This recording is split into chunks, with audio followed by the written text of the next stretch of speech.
بسم اللہ الرحمن الرحیم۔ السلام علیکم محترم ناظرین۔ محمد بن ناصر نے بیان کیا ہے کہ ایک شخص بعض سلاطین کی طرف پہنچا تھا اور اس کے ساتھ آرمینیا کا حاکم تھا۔ یہ اپنے جائے اقامت کو واپس ہو رہا تھا۔ اس کا گزر ایک مقبرے پر ہوا۔ اس میں قبہ تعمیر کیا گیا تھا جس پر لکھا تھا یہ کتے کی قبر ہے۔ جو شخص اس کا حال معلوم کرنا چاہے اس کو چاہیے کہ فلاں بستی میں جائے جو ایسی اور ایسی ہے، یعنی بستی کا محل و وقوع اور پتہ نشان دیا گیا تھا۔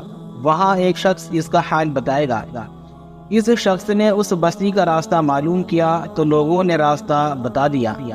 یہ بستی میں پہنچا اور بستی والوں سے دریافت کیا تو انہوں نے ایک بوڑھے کا پتہ دیا جس کی عمر 100 برس سے متجاوز تھی۔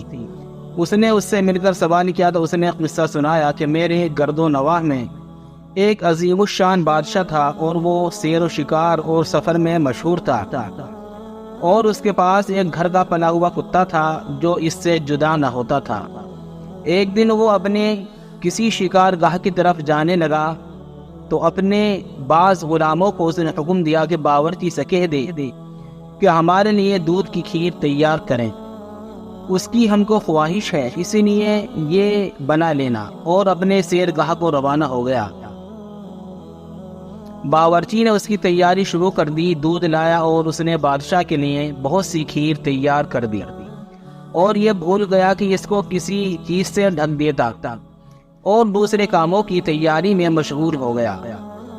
تو دیوار کے سوراخ سے زہریلا سانپ نکلا اور اس نے اس دودھ میں منہ ڈال دیا اور کھیر میں اپنا زہر چھوڑ دیا، اور کتا کھڑا ہوا یہ سب دیکھ رہا تھا، اور اس کے اختیار میں سانپ کو بھگانے کا کوئی ہیلا ہوتا تو وہ اس کو دور کر دیتا۔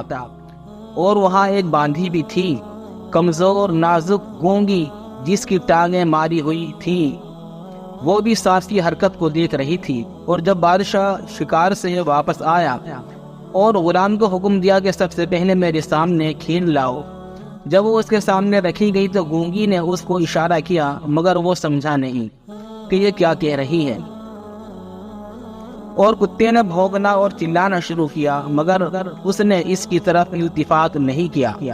کتا اور زور سے چلایا، پھر بھی بادشاہ اس کا مطلب نہ سمجھا اور اس کے سامنے جو کھانے کے لیے روزانہ ڈالا کرتا تھا ڈال دیا، مگر کتا اس کے قریب بھی نہ گیا اور چلاتا ہی رہا۔ تو اس نے غلاموں سے کہا کہ اس کو ہمارے سامنے سے ہٹا دو، یہ اس کی عادت ہے، اور کھیر کی طرف ہاتھ بڑھا دیا۔ جب کتے نے بادشاہ کو دیکھا کہ اس نے کھانے کا ارادہ کر ہی لیا تو دسترخوان پر چڑھا اور اپنا منہ بڑے پیالے میں ڈال دیا اور کھیر میں سے گھونٹ پی گیا اور فوراً مر کر گر گیا، اور اس کا گوشت بھی پھٹ کر ٹکڑے ٹکڑے ہو گیا۔ اور بادشاہ کتے کی اس حالت اس کی حرکت سے حیران رہ گیا۔ پھر ان کو گونگی نے اشارے کیے، اس وقت وہ کتے کی حرکت کا مطلب سمجھے۔ بادشاہ نے اپنے مصاحب اور خادموں سے کہا کہ جس نے اپنی جان کو مجھ پر قربان کر دیا وہ خاص سلوک کا حقدار ہے، اس کو میرے سوا نہ کوئی اٹھائے اور نہ دفن کرے۔ تو بادشاہ نے اس کو خود دفن کیا